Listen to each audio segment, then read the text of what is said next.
Halo, selamat siang rekan trader. Apa kabar kalian hari ini? Semoga kalian semua sehat ya. Kembali lagi di YouTube channel Vantage Markets Indonesia di segmen mapping dan analisis pasar Bitcoin, BTC USD untuk satu minggu ke depan. Hari ini adalah hari Senin tanggal 14 Oktober tahun 2024. Untuk informasi, Vantage Markets adalah salah satu broker forex dan gold terbaik dunia yang sudah terregulasi top tier FCA dan ASIC. Jadi buat teman-teman yang mau coba trading di broker ini, baik di akun demo atau akun real, bisa mendaftar lewat link yang ada di kolom deskripsi video ini ya. Kemudian informasi selanjutnya di bulan depan yaitu November, kita mungkin akan membuat segmen baru di YouTube ini yaitu live trading.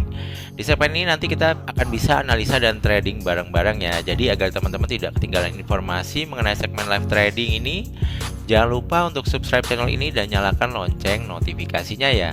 Nah, sekarang mari kita langsung lihat chart dari broker Vantage ya. Ini di instrumen Bitcoin ya, BTC USD. Jadi sebelum kita masuk ke sesi analisa dan mapping, saya mau review dulu mengenai mapping dan analisa yang kita sudah buat videonya di hari Rabu kalau nggak salah ya, 2 minggu yang lalu, di tanggal 2 Oktober 2024 teman-teman. Nah, di video tanggal 2 Oktober yang lalu ya, saya bikin analisa di Bitcoin ya, teman-teman bisa lihat videonya yang ada di channel ini. Waktu itu saya bilang waktu penurunan Bitcoin ini sebetulnya ini adalah kondisi hidden bullish divergence ya teman-teman, dimana kalau teman-teman bisa lihat di sini uh, harganya semakin naik ya low-nya, tapi di indikator di sini low-nya semakin turun ya. Jadi ini adalah kondisi hidden bullish divergence, dan saya bilang kalau ada kondisi ini adalah waktu yang tepat untuk buy Bitcoin ya teman-teman. Nah, semoga teman-teman yang nonton videonya kemarin benar-benar mencari buy ya di kisaran sini. Ini kemarin sempat naik ya ke dari harga 60.000 ke kisaran 64 ribuan ya. Dan semoga teman-teman bisa meraih profit ya waktu itu ya. Kalau saya sih udah profit ya teman-teman. Dan ini sempat turun lagi ke level support yang saya tandain di sini. Saya bilang juga kalau mau beli bisa di level support atau di dekat trendline yang ini, trendline naik. Ya, dia mantul juga di sini dan sekarang lagi mencoba untuk bergerak naik kembali ya. Dan ya itu tadi, semoga teman-teman bisa profit dari video analisa yang sudah saya buat di 2 minggu yang lalu ya. Nah, bagaimana dengan mapping dan analisa di Bitcoin untuk satu minggu ke depan? Nah, oke, jadi saya gambar dulu ya teman-teman. Nah, teman-teman untuk gambar mappingnya ini udah jadi ya, udah saya gambar ya. Di sini ada supply area di sekitaran 68.000 sampai 69.900 ya. Kemudian di sini juga ada demand area di kisaran 57.400 sampai 54.600. Dan di sini saya juga gambar trend line ya yang warna merah ini. Kemudian yang warna biru ini adalah bullish flag ya teman-teman ya. Bull flag atau sering disebut bull flag. Jadi setelah kenaikan harga di sini, harga bermain sideways tapi sideway-nya cenderung turun.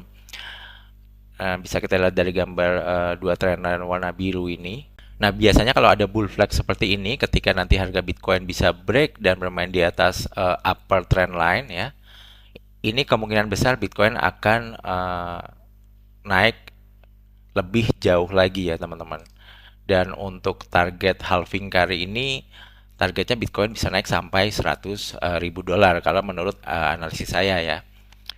Nah, ini yang perlu kita perhatikan juga untuk jangka pendek di time frame H4. Di sini ada trendline warna merah ya.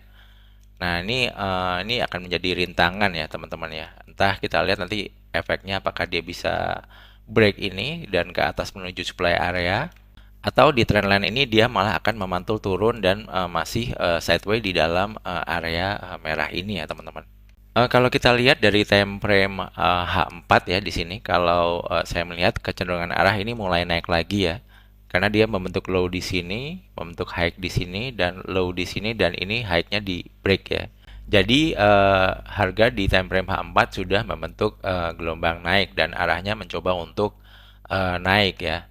Kalau untuk strategi menurut saya opsi saat ini masih kalau saya pribadi, saya masih ingin mencari open posisi buy ya teman-teman ya. Mungkin nanti kalau dia di trendline ini dia turun, mungkin saya akan cari buy ketika dia turun paling enggak di dekat support di 61.900 ya teman-teman ya. Dan untuk stop loss yang paling ideal untuk Bitcoin ini saya sih long term ya. Saya sih untuk long term, jadi untuk stop lossnya di bawah 48.800 ya untuk stop loss paling jauhnya kalau teman-teman mencari entry buy. Cuman kalau teman-teman mainnya jangka pendek, mungkin level support ini di 62.000 ini bisa menjadi level stop loss kalian ya. Kalau dirasa 40 ribuan terlalu jauh. Atau paling enggak stop loss bisa di sini juga nih. Di 58.800. Kalau di sini kelihatan dia kayak ada reject yang kuat ya dari buyers ya. Soalnya di sini ada buntutnya ya teman-teman ya. Nah, ini di sini ya. Nah, di sini reject. Nah, ini di sini juga sempat reject sebelumnya. Ini reject, ini reject, ini di sini reject. Jadi ini bisa menjadi area yang cukup kuat ya, atau bisa menjadi area untuk penempatan stop loss yang paling dekat ya teman-teman ya. Di sini ya. 59.700 sampai 58.800. Itu kalau teman-teman mau cari open posisi buy. Nah, kalau teman-teman yakin ini masih bakalan sideways lama, mungkin teman-teman mau cari open posisi sell, itu juga nggak ada masalah. Yang penting kita tahu stop lossnya ada di mana. Kalau menurut saya untuk entry sell, untuk level stop lossnya paling nggak kalau harga bisa break 69.900 atau break di atas 70.000 ya, itu stop loss untuk sell atau short ya teman-teman ya di Bitcoin ya. Jadi itu untuk area sell-nya. Jadi kalau misalnya harga naik di dekat supply area, kemudian teman-teman perhatikan di time frame mungkin yang lebih kecil ya. Kalau nanti muncul signal atau price action pembalikan arah turun, maka teman-teman bisa entry short di situ ya, karena sudah ada triggernya ya. Tapi seperti yang saya bilang, kalau misalnya harga naik kencang ya, bullish gitu, jangan langsung teman-teman counter ya. Jadi nunggu ada perlawanan dulu, candle perlawanan dari seller ya, atau candle bearish ya teman-teman. Paling nggak harus muncul itu dulu ya. Baru teman-teman melakukan entry short atau sell ya. Dan untuk trigger teman-teman bisa gunakan time frame yang lebih kecil, bisa H1, bisa M30, atau bahkan mungkin time frame 15 menit ya teman-teman ya. Nah, kayak itu. Nah, sekali lagi saya ingatkan, kalau menurut opini dan analisa saya untuk pergerakan Bitcoin ini untuk long term ini masih sangat mungkin untuk dia bergerak naik lagi sampai ke angka 90.000 dolar atau bahkan 100.000 dolar lebih ya teman-teman. Karena kita tahu sendiri event halving sudah dijalankan pada pertengahan tahun 2024 ini, dan biasanya kalau halving 1 tahun ke depan ini Bitcoin akan bergerak naik secara signifikan, dan biasanya ini akan mulai naik nanti menjelang akhir tahun, dan ya kita lihat aja nanti di awal-awal tahun kemungkinannya Bitcoin akan naik secara signifikan ya teman-teman. Tapi ini semua hanya analisa dan opini saya, jadi teman-teman juga harap pertimbangkan resikonya ya jika trading di Bitcoin ini, karena analisis saya juga belum tentu benar ya. Jadi selalu persiapkan resiko yang ada di dalam trading dengan selalu menggunakan stop loss ya teman-teman. Jadi mungkin seperti itu dulu ya teman-teman untuk mapping dan analisa beserta strateginya di pasar Bitcoin BTC USD.